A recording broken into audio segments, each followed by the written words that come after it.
Hey there, you. Welcome back to another Oracle card, spiritual card reading. My name is Brian Nesline. I'm a psychic, clairvoyant, intuitive. This reading is about trauma. Trauma, yes. It's about trauma and converting trauma into some type of a powerful energy source that we can use, that we can mine the energy from the trauma bonds. And we're going to be able to take that energy and point it towards whatever we prefer.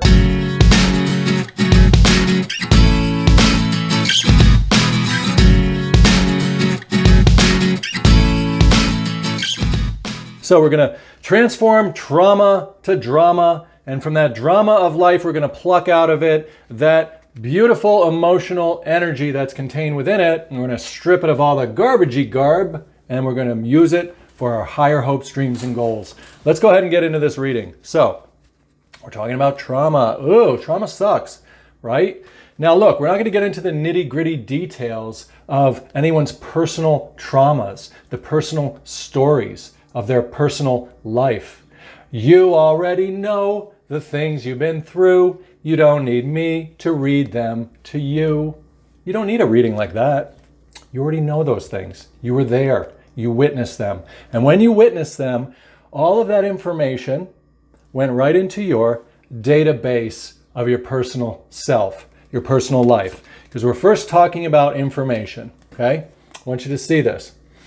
When we are there, present in the world, with an experience, that experience is represented here by the purple-dressed woman.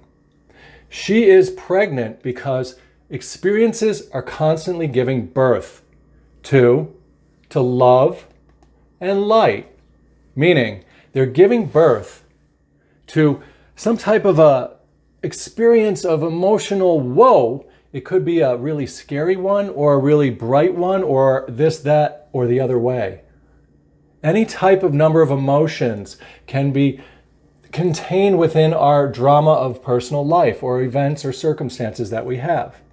You can see them growing here with the green vines. Now, whenever we have an experience, whether it be positive or negative, it's going to create information, words, drama. That drama is represented by the love, by the heart. What's that mean? That means love is representing the words or the symbols or the storyline. We're using love to symbolize the storyline of our life. And we're using the light to symbolize the emotional experience that happens. What we're saying really is that love and light is all there is, and that's all that we face day by day as we are living out this world of ourself. Now, why are there two selves here? Well, the woman in red represents our spiritual self that is in the world, living in the world as our mortal self. That's why she's in red. Think about this. The red is the root chakra. The root chakra is our material world expanding, our storyline expanding, our personal details unfolding, evolving, getting collected, getting experienced. The drama of our personal life. And sometimes the drama's got trauma inside of it. When we get those strong emotions or when we bump heads with a person, place, or thing that is oppositional, or maybe there's some violent stuff going on there or whatever, you know the details you've been through. So we're just trying to establish so far in this reading that we are grateful for what? For these two things. The love and the light, meaning our words or our ability to comprehend experiences in an intelligent way, our words, love, and light, our ability to experience the emotional energy, the flow of the whoa, whoa, whoa, oh, it feels so, so, so good or crappy, happy or sad, the ability for us to feel a full range of emotions. So the love and the light we are grateful for, and that is an absolute gratitude. That's why it's down here in white. It is an absolute expression of the white light, one power, one God, one source, one universal power going through the world that is animating me and you. Me and you. You and them. Us. You and your personal story, all the details, they're all being animated by love and light, by words, love, and light, energy, emotion. So we're super grateful for the white light coming into the world, giving us a variety of dramas, personal lives, individual dramas, yours, mine, that person's, your neighbors, your mom's, your dad's, your children's, your whoever's, your friends, you're this guy, you're that guy, you're who knows who. We're all here, 7 billion, maybe 9 billion of us now. Having personal details happen, having personal love and light experiences happening, all stemming from one big white light God source universe in the world. So that's why gratitude is here in this white space. It is the white light coming into the world through a person called you, and you're experiencing it through the variety of details. Some of those dramatic details can be traumatic. So, we cannot avoid the drama of life, right? We all have a self that we have to drive around this world on, right? So we're not trying to get away from ourself. We don't want to get rid of ourself. Ooh, we need ourself. But living as a self in the world's got some issues, right? And those issues are that we have that full range of emotions and a variety of experiences happening. It really is a mystical experience if you think about it. The mysticism card comes out to show us that ultimately we are these people who are collecting these experiences over and over and over again. That's what all the ruffles in the cloak, the purple chakra cloak, are. They are the waves of change, the dramatic stories, the trauma, the drama, the whatever happening to you, growing and being and going and seeing and here's and there's and everywheres. You're collecting a big old cloakity cloak of wise or crown chakra or details, your wisdom, not so much that it's a smart choice or a dumb choice. We don't mean wisdom like that. We mean wisdom. You are getting wiser with every detail that unfolds and with every emotional exchange that happens. Wisdom. And that is this mystical experience of being a spirit inside of a human self, a self and a spirit combined, or an awareness inside of a limited dramatic storyline called your personal life. Self-awareness, right? So look at us here. This is first showing us that if we want to really get through the trauma or the drama and be able to get to the other side where we can get through that door and mine it of its strong emotional power, of its energy, and point that power towards other constructive things, then the first thing we want to do is accept something very important. We want to accept this new identity as this mystic. What's that? We want to accept our identity as a spiritual being having a human experience. No more are we going to be able to say, like, my name is just Brian Nesline. I'm just like this physical person in the world who like grew up in, Connecticut, who played Little League Baseball. Ooh, he struck out. Ooh, he hit one home run. Ooh, it was not a famous looking home run, but it went over the fence. Yay. Aw. He rode a Huffy 10-speed bike. Oh, look, he fell off his bike and he wrecked it when he just got it like a week after. Ooh, that sucks. Look at all the emotions and the details. The selfish stuff. You know your details, I know mine. Who gives a crap about those? Think about this. We want to get out of ourself and go up into this other space, this clean, crisp, crown chakra land, the spiritual you, the you beyond yourself, the constantly intelligent, bright light of awareness that is living inside of you. You know this is true. Since you were little, you've been some kind of a presence of God or the source or the universe or the Christ. Ooh, you've been born a second time as some kind of a conscious awareness, the Christ, they would call it. You've been that since you can first remember being aware. Think about this. You're an awareness inside of a personal self. So the first thing we want to do is don that clothing. What's that? Don that label. Don that purple crown chakra cloak. And decide from here on out in the drama or the trauma of life, in the personal details of life, from here on out we are going to be this spiritual being having a human experience, not just our limited self. That's the way through the doorway of joy. That's why you see this yellow here. On the other side of that is us knowing, oh, I got this. I realize now, holy crap, the world is on the other side of that door. I'm sitting back here, back here, back here, safe and protected from the drama and trauma of the world of personal details. That's what's happening. See, this is back there. This is back there. We're on the other side of that door. We've already made it through. We were born as a spiritual consciousness in the world. In the world. And now we have our limited self of words and emotions to create a storyline, a personal storyline, a storyline that you have a lot more control over than you might think. So, once we've made that decision that we are a spiritual being having a human experience, or that we are spiritually awake, meaning that we recognize our identity as a consciousness, an awareness, a spirit, an intelligent presence looking through our eyes. Now look, I've got videos about this. Spiritual awakening, 3 simple steps, makes it really easy. Identity repositioning, you can find all these on my channel. Identity repositioning. I wrote a course called Identity Repositioning as well. It's free, it's super easy. It helps you recognize your identity as a spiritual awareness and helps you recognize yourself as the drama, the dramatic storyline of words and emotions that combine to form circumstances and events. So once you get up and out of yourself, and Jesus even said it, not to quote the Bible, but whatever, sometimes you do. Jesus was like, hey, Father, I'm not asking that you take them out of the world of the self. No, but I'm just asking that they could be back here, up here, where we are in this spiritual dimension, right? And also in the Bible, just to quote it one more time for the heck of it, is, hey, it's asking us to be born a second time. Be born again. How?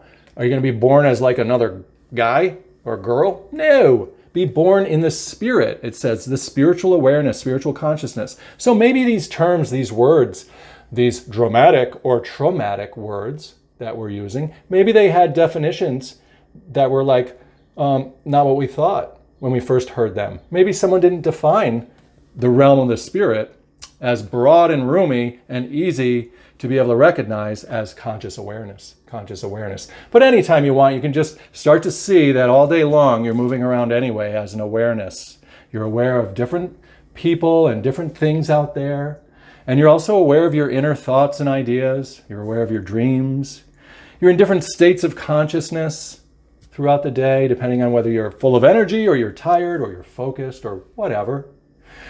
You're going to feel a certain way when you let go and you sing and you say, hey, I don't care what I'm saying with my words. I don't have to be a logical, creative thing. I can instead just make no sense at all. I don't even have to sing on key. When I let go of the data, of the details, I go up into the space where nothing else is but my spirit land, my third eye, one eye, God, child. You can climb up there. You can recognize yourself as a spiritual being having a human experience. Then you can come back down and you can say that I am patient. I am a patient of God. I am patience incarnate, meaning that I'm a patient of this worldly school that we're all in. And I've got the teacher, God, Source, Universe, inspiring me in my third eye space every time I pause and get calm, get past my emotions, and get up into that secret zone. You know this place. You meditate, you run, you do exercise, you have quiet time, you take a bath, you go into your little, light a candle. Look, you know what you do in order to climb up that little ladder, that abstract ladder of yours. So you do those things, you go up into that space and you get into that quiet consciousness land. It feels like, just like right before we go to sleep at night, it feels like that broad and drifting off space of like roominess and wow.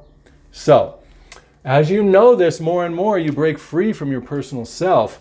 And now we can look back at our personal details and see that they are all just a drama of our personal life. That's going to soften any trauma right away, because you're going to realize right away that everybody, here it is going to postpone or soften. Postponement here just means like kind of putting it off a little bit, creating more space around it. See it? with the double pictures here.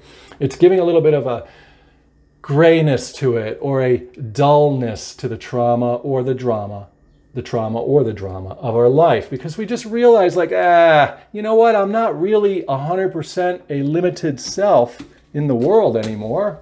I'm something else. I'm not just my personal details and the things that happened or didn't happen to me or whatevers. I'm more than these words and these emotions. I'm something else. And that's going to cause us to have a little bit of a drab, not in a dark way, but a little bit of a graying or a settling downness of any of these strong, harsh, ouchity ouches, or strong, boom, explosions of joys. It's going to give us a space where there's just a calmness and a clarity. And that's going to allow us to live in both worlds at once. You can see that's what's happening here. She is in the world of the spirit, where it's broad and roomy and calm. It's represented now by all the gray. And she's in the world of the self, which now becomes this colorful variety of rich, enriching, dramatic, sometimes traumatic experiences of defining things with words, green, purple, blue, yellow, defining things, definitions, look at it all with the picture frame, defining things with words, and then feeling them, vibrating.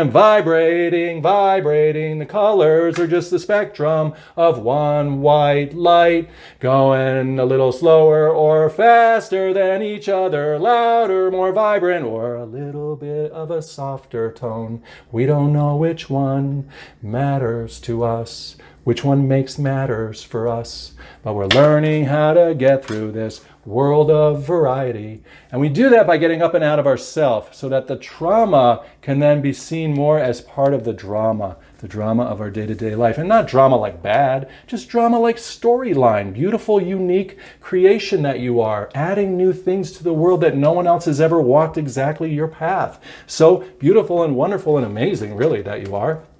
Each one of us is. So now all the good and the bad that has been happening in our life can not be excused. We're not saying excuse it or say that it's okay that it happened. No. What we are doing is we're letting go of some of the harshness of it, because we're waking up to that spiritual identity, which, honestly, think about it. We're only on earth for so long, and if anything's going to last, you know it's not going to be like your physical body, because you've watched all the other physical bodies go bye-bye. And you know that your own physical body is aging, so you're watching it fall apart as we speak. Ooh, but you do kind of know that your conscious awareness, your spiritual awareness, has not changed since you first became wide awake, Mr. and Mrs. Bright Light. You've got something in you that is special and unique. It's not wrong or right. The child of God, the thing of God, the light of God, the you of you, the one that you are going to become, who you've always been. That thing that doesn't have a name, that thing that cannot be defined, the thing that's beyond all the colorful spectrum of the world of our dramatic, traumatic personal lives. So we really want to press the play button again. This card comes out, the intensity card, just came out in a reading yesterday or the day before. We want to press the play button on the white light union. What's that? The white light union. You want to press play and accept that you are this white light incarnate. Look at your face, that white light face in the world. Consciousness, awareness, spirit. So that you can then live in a way that's going to be intense for the white light back here, not so intense towards the personal details, the drama and trauma that happens down there in our personal life. So when this switch has clicked and you've become more of that spiritual being having the human experience, right? And the world is down there now. We're back here most of the time. Then what happens is we can go back into our personal life and we can redefine some of the things that happened. We can look at it in a new way, a novel way, an imaginative way, a symbolic way, a metaphorical way. All of these words are really saying we can look at our life in a spiritual way. We can spiritualize our drama of life. So we can have two lives now. We can have the up and down, left and right, and good and bad one that happened and is happening on a day-to-day basis with our literal personal circumstances. We can have that one. But we can also have this other one, which is more metaphorical, imaginative, childlike, awe and wonderish, renewing of the mind-like, mystical. Wow. Feels really actually like we're actually having a beautiful experience. Ooh, even when it's not quite going the way that we prefer, we still feel emancipated, whole, and empowered. If nothing else, it's incredibly interesting, like a movie, whether it's happy or sad or anything in between, we're still like marveling at it, and it's incredible. And we want that. We don't want to miss out on that in life. We want to grow out of ourself to recognize our spirit so that we can then go back in and look at ourself in a new way. And the funny thing is, by seeing ourself in a new way, we actually have an impact on our self's personal life. Ooh, that's the beauty of it. If we go back in and we look at some of our past, and you don't have to do this with just like dark traumatic things. You can start with just some basic memories. You can go back in and look at some basic memories and you can reinterpret them. And by doing that, you're going to feel a vibration or a power from them. I've got a video called Positive Affirmations from Past Memories. I'll put that somewhere like in the description or pop it up. Positive affirmations from past memories. And it's also mining emotional power from things from the past. Now you can do this, right? You can stay optimistic when you go in this so that you can pull some of the positive ones first. So you can remember, re-experience, or reimagine some of your past things that happened. And this time add a little bit of your new imagination from the present onto it. I've got different videos that show you how to, point your imagination towards things and replay events, but change some of the details. Not because we're denying those details. No, we're like, those things happened. We accept that. But instead, we're saying we're going to use that data. Even though some of that data sucks and we wished it was different, we don't care for a second. We're going back into the memory and the experience, and we're going to use it to add some different, almost like fantasy-like you can see here, fantasy-like experiences. And we're going to add that just kind of like you were dreaming at night. You're going to add the anything is possible coding over it. And when you do that, when you reinterpret your memories in a way that can add a little bit of fantasticalness to it, you're going to mine a lot of emotional energy right out of it. All that energy that's contained in those memories is going to open up and flood you with vibes, flood you with spine, giggles. What? You're going to have the goosebumps. You're going to have that light going through you. And all that light is going to pop up here and expand your city, your emotional city of conscious awareness. You're going to have this huge expanded view and empowerment on life that's going to lead to more compassion, more understanding, less prickliness with other people, a little more peace, a lot of focus, a lot of I can do anything that I can imagine and feel I can make real. And you'll see this will all have a positive impact on your personal life. You'll just get epiphanies. It'll get integrated. You will have overcome the world, and this black and white world will become absolute white light. Come on now. That's goody good. So, no worries. Feel free to dive into my YouTube channel here. This video isn't answering all of this. You know that. But if you want to get past any trauma and drama and really get out of yourself and into this other dimension of life that we were all born to find and have, because every single person is capable of all of this. We are all equal in the commodities of God experiences. We all are perfectly fit for this natural thing called life. So, look through my videos. Just make me a spiritual friend for a season. It'll all get reinforced. It'll all get integrated. You won't be losing control over your own thoughts or beliefs. No, you'll just have little epiphanies and little experiences that will mix in with your own knowledge and your own vibrations and emotional stuff. And it'll just keep things expanding. You'll see. Every reading on my channel is sitting here for you. You just go to the one you're drawn to in that moment in time. That's how it works. Oh yeah, White Swan. So glad that you were a part of all of this. Leave me some comments below. Let me know what you're thinking. If you have any questions, if you want to work together one-on-one, I do all that sort of stuff too. That costs a little bit of money, but who cares, right? It's not much. You don't have to do any of that though. You can just make friends with my YouTube channel here, dig in, share the videos, talk about it, write about it, think about it, and together we will, expand that life to get to that place where you really want to be. Any of your preferences, your goals, your emotional state of being, all of that is just always available for you to have control over. Have faith, my friend, as we dive up. Boy, this card came out again. As we dive up into this new heart chakra you that is really able to live in two worlds at once as a self and a spirit that is swimming along on the sea of light, the sea of light. Take care, everybody. Like the video. Subscribe to the channel if you haven't. Move the bell if you haven't yet either. And Thank you. Take care. Goodbye.